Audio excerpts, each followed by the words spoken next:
Salut à tous, j'espère que vous allez bien. Alors, pour devenir rentable sur le marché, voilà quelques aspects psychologiques que vous devez développer en vous. À travers de cette vidéo, je vais essayer de décortiquer à travers aussi mes expériences personnelles comment vous pouvez développer ces aspects psychologiques qui pourra vous aider vraiment à améliorer votre trade, parce qu'il y a beaucoup de personnes qui m'envoient leur setup, il y a beaucoup de personnes malgré l'analyse parfaite, au final de leur trade ils perdent. Personnellement, j'en perds aussi beaucoup quand j'ai pas respecté ou quand j'ai pas pu tenir compte de ces aspects psychologiques dans mes trades. Après l'intro, on va essayer de développer, décortiquer les causes et les effets qui peuvent vraiment jouer dans votre trade. Donc si vous venez de me découvrir au travers de cette vidéo, moi c'est Youssouf Diaby, donc de Global Market Investment Design, on va dire comme ça. Donc là, on va d'abord parler de la psychologie. Qu'est-ce qui fait que la psychologie intervient dans beaucoup de nos activités ou dans beaucoup de nos prises de décision ou de nos actions?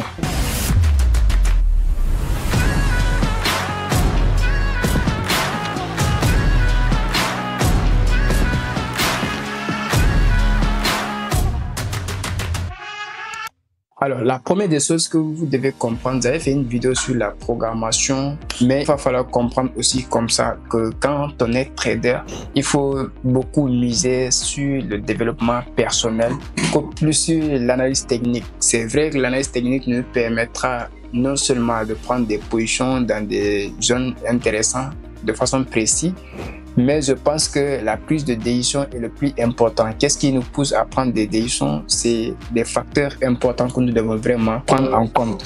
Alors, quelques aspects que nous devons respecter. Déjà, quand on est trader, il va falloir que nous comprenions les jeux sur la psychologie liée à l'argent et la psychologie lié à la perte ou au gain. Parce que déjà, l'argent étant le facteur le plus important dans le trading, je le dis parce que c'est notre fonds de commerce. Et vous êtes d'accord avec moi que beaucoup d'entrepreneurs qui ont peur de perdre perdent plus encore même. Parce que la peur de perdre nous pousse à se comporter d'une manière où on perd encore ce qu'on a peur de perdre. Alors ça, c'est l'attraction qu'on fait, parce que quand on parle de la loi d'attraction, ce à quoi nous pensons le plus arrive dans notre vie. Et dans le trading aussi, plus on pense à perdre, plus on attire la perte à travers nos émotions. Et c'est technique, ou je ne sais pas comment vous pouvez le comprendre, mais si vous êtes trader par exemple, votre capital est votre arme de guerre dans le marché. Donc le marché n'est pas votre ennemi ni votre ami. Donc tenez-vous que le marché c'est neutre. Il joue en faveur de ceux qui comprennent et ceux qui savent se maîtriser donc sur le terrain. Alors si vous avez déposé votre argent, beaucoup de traders personnellement que j'ai vécu et je continue de le vivre, j'essaie de le développer, mais ça arrive à tous les traders que quand parfois on dépose notre argent, c'est-à-dire que on dépose notre capital pour pouvoir commencer à trader, et à chaque fois que nous attachons notre esprit à cet argent, nous avons tendance à le perdre et on se demande mais qu'est-ce qu'il y a là? Peut-être à travers mes expériences, parce que quand j'ai fait les journaux de trade, je me rends compte que le problème ce n'est pas au niveau de mes analyses techniques ni au niveau, parce que pour ceux qui sont dans mon groupe Telegram, vous savez déjà que quand j'envoie des analyses, la majeure partie ça part dans le sens auquel. Maintenant il peut partir dans le sens, alors que moi j'ai perdu sur le trade, ça sans vous mentir, hein. Je peux faire une analyse et que le marché part dans mon sens et que je perds dans le trade là. Mais vous allez me demander mais comment cela est-il possible?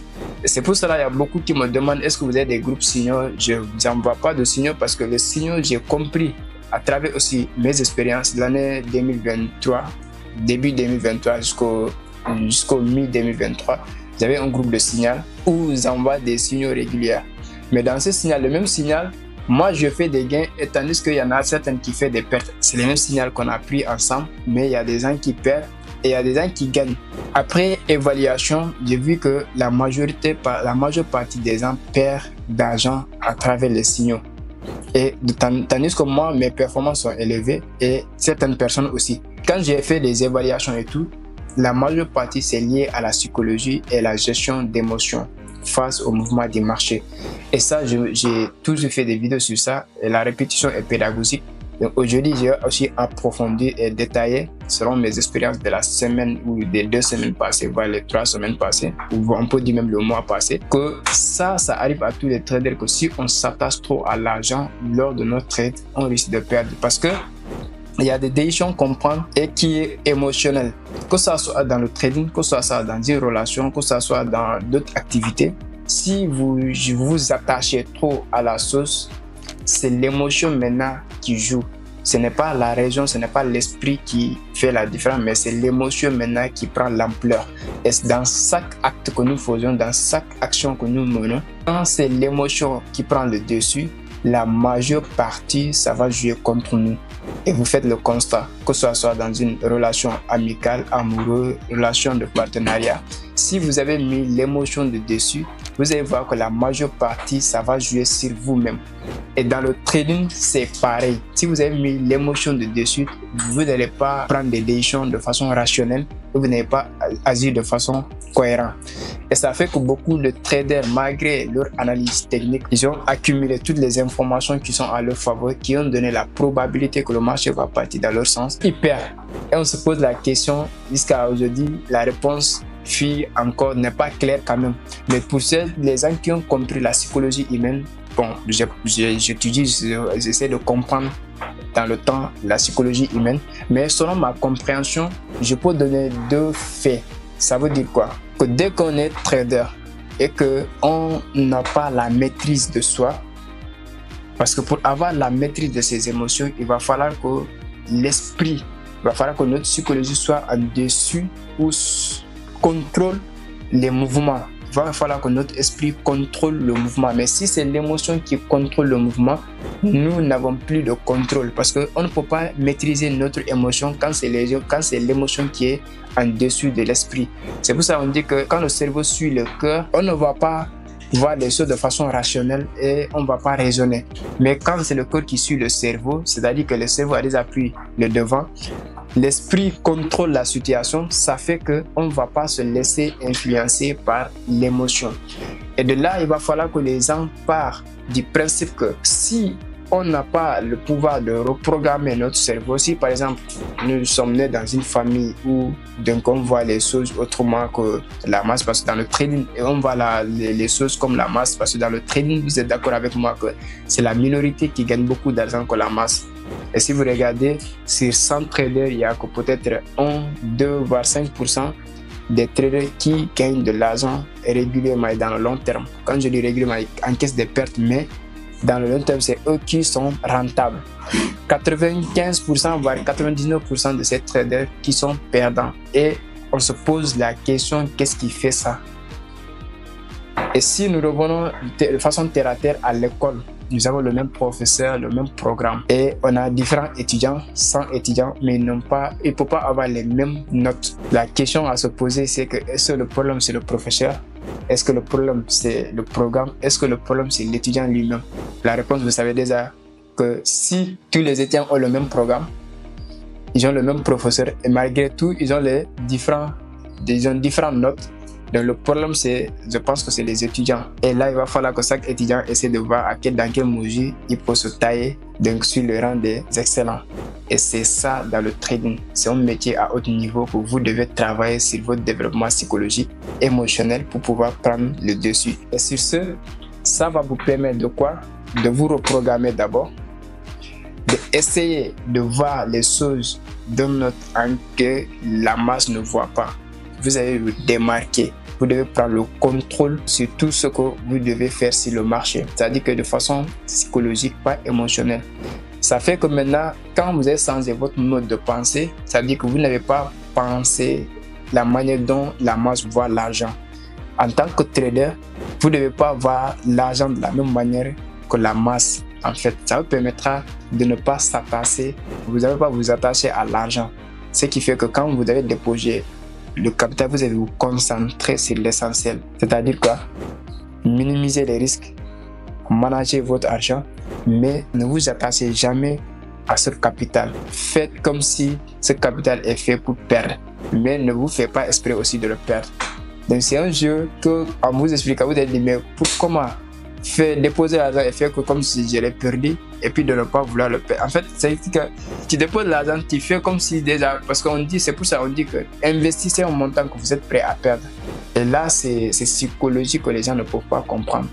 Parce que moi, je ne peux pas me permettre que j'ai 1 million et que ce 1 million représente quelque chose pour moi que je vais aller ça faire dans mon compte de trading. Jamais dans la vie. Je peux me vouloir même faire 1 semaine, 2 semaines, un mois sans trader que de prendre cet argent, le mettre. Parce que je sais que si ça représente quelque chose pour moi, là, quand je le mets, je vais le perdre. Parce que je vais m'attacher à ça. Et je vais le perdre. Ça, voilà, ça, en fait, c'est comme ça. Si vous n'êtes pas d'accord avec ça, expérimentez ça. Prenez le montant de votre loyer du mois prochain là. Essayez de mettre dans le compte de trading là. Essayez de trader, on va voir le résultat. Alors, dans ce sens maintenant, quand vous déposez, concentrez-vous sur l'essentiel. L'essentiel, c'est quoi? C'est votre processus de trade. Votre processus de trade depuis l'ouverture de votre machine jusqu'à les règles de trading que vous avez établies, de l'analyse technique, l'analyse fondamentale, les informations supplémentaires et essayez de voir dans quelles conditions vous êtes. Est-ce que vous êtes prêt psychologiquement à vouloir prendre des décisions? Parce qu'il y a aussi les facteurs externes, c'est-à-dire qui ne sont même pas liés à votre trade, mais qui sont dans votre vie personnelle, qui peuvent aussi jouer dans votre trade. Ça, je vous le dis de façon sincère. Si vous traversez des moments de conflit interne dans votre famille, dans vos entourages ou avec votre femme et tout là, si vous venez dans le trading, dans le marché, techniquement vous pouvez bien analyser, fondamentalement vous pouvez bien analyser, mais ce qui fait que il y a cette, je sais pas comment le définir, il y a cette conflit externe, c'est-à-dire qui est hors du trading, qui affecte votre émotion et votre état d'esprit, qui pour vous permet de prendre des décisions qui ne sont pas rationnelles, des décisions émotionnelles. Donc ça fait que je conseille des gens que quand vous traversez des moments de conflit et que vous n'êtes pas stable émotionnellement, essayez de ne pas trader, mettez le trading de côté, essayez de vous rétablir d'abord, être en bonne santé, en bonne forme et tout. Ça vous permettra vraiment de prendre des décisions éclairées et avec votre cerveau, votre esprit. Maintenant que vous avez l'essentiel, c'est-à-dire que le processus de votre trade, identifier les jeunes, que la manière dont vous faites vos analyses techniques, si c'est les SMC et tout, prenez tout le processus jusqu'à la prise de décision. Et à la prise de décision, vous allez vous auto-évaluer vous-même parce que vous avez passé des graphiques à tout ce qui est les informations macroéconomiques, tout ce qui est les politiques, toutes les informations supplémentaires qui vous permettra d'amener la probabilité de votre côté à 80%. Et maintenant, asseyez vous-même de voir est-ce que je suis dans de bonnes conditions pour pouvoir prendre des décisions éclairées.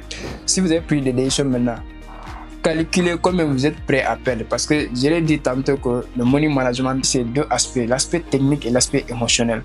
Maintenant, l'aspect technique, c'est le pourcentage qu'on a risqué. Mais l'aspect émotionnel, c'est le montant que nous sommes prêts à perdre et qui ne va pas affecter dans notre économie, c'est-à-dire dans notre finance. Parce que si ça affecte notre finance, ça va affecter nous-mêmes. Et ça va jouer maintenant l'émotion. On va vouloir faire le overtrading après. C'est un processus. Donc, dès que vous comprenez les choses ainsi, cela va vous permettre de trader à l'aise, de ne pas vous attacher à l'argent et vous allez maximiser la chance de faire des profits. Mais si vous avez mis dans votre tête que là, non, je ne dois pas perdre ça, je dois faire ça, comme si c'est toi qui dirige le marché, tu vas voir que quand tu vas taper pote là, ça te permet de prendre encore position de façon émotionnelle. Et là, tu vas taper pote, la cramation est en téléchargement. Et là, quand tu vas cramer maintenant là, le loyer le mois prochain là, comment on va faire? C'est l'argent du loyer que tu as déposé, non? Maintenant, après, on verra comment ça va se passer. Si tu vas dire que le trading est arnaque ou bien tu vas dire que voilà. Ou bien tu vas prendre dette encore, venir déposer, cramation, ainsi de suite. Et ça, c'est pas bon. Donc, je fais cette vidéo pour pouvoir vous alerter à ce niveau encore, pour que vous vous concentrez sur votre développement psychologique, émotionnel et tout. Cela vous permettra vraiment de vouloir gérer les choses avec rationalité et tout, mais pas émotionnel. Donc, j'espère que cette vidéo va t'aider. Tu vas prendre note pour pouvoir essayer de évaluer tes trades précédentes, comment tu as interagi avec le marché et tout. Et cela te permettra de prendre des notes et prochainement d'essayer de faire mieux encore. Et si la vidéo t'a plu, un like me fera plaisir. commentaires, à ton avis, tes expériences aussi, tu peux les partager en commentaire si ça t'est une fois arrivé. Et surtout, n'oublie pas de partager pour agrandir la communauté. Ensemble, on se donne rendez-vous au sommet. Merci.